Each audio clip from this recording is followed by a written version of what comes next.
सैदरा और उसकी सौतीली माँ है। वो शदीद खौफजदा हो जाती है और फौरन घर छोड़ देती है। बाहर उसे अपने वालिद कबीर मिलते हैं। वो फिक्रमंदी से पूछते हैं, बेटा तुम इतनी डरी हुई क्यों हो, क्या हुआ? राहा रोते हुए सारी हकीकत बता देती है। अबू दादी की मौत हादिसा नहीं थी, सैदरा ने उनके साथ धोखा किया था।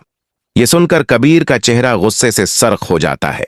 वो फौरन घर के अंदर जाता है और अपनी सौतीली बीवी से सख्त लहजे में कहता है, तुमने पहले मेरी बीवी को मुझसे जदा किया और अब मेरी मां को भी मुझसे छीन लिया।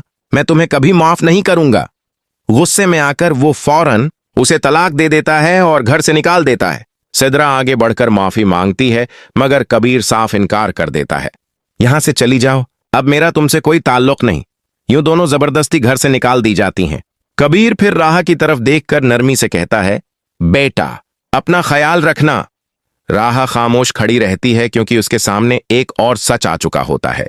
दूसरी तरफ अरमान अपनी सौतीली मां से कहता है, अम्मी मैं अब मजीद इंतजार नहीं कर सकता, मुझे राहा को सच बताना होगा।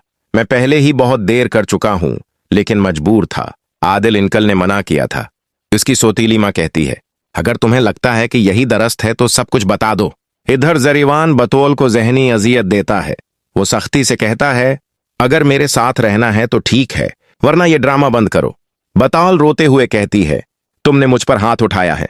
जरीवान फौरन इनकार करता है और धमकी देता है, मैं तुम्हें तलाक के कागजात भेज दूंगा। ये सुनकर बतूल टूट जाती है, मगर इस बार वो खामोश नहीं रहती बल्कि एक फैसला करने लगती है।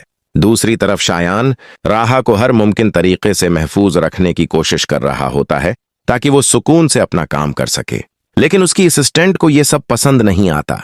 वो मौका देखकर शायान के सामने राहा के खिलाफ बात करने की कोशिश करती है, मगर शायान साफ कहता है, मैं जानता हूं कौन कैसा है, तुम अपना काम करो। ये सुनकर असिस्टेंट अंदर जुलने लगती है और राहा के खिलाफ नई साजिश सोचती है।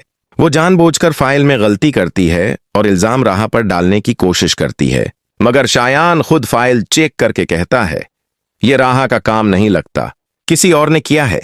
असिस्टेंट खामोश हो जाती है और शर्मिंदगी महसूस करती है। इधर इरमान आखिरकार सच बताने का फैसला करता है और राहा को मिलने के लिए बुलाता है। राहा आती है और पूछती है, क्या बात है?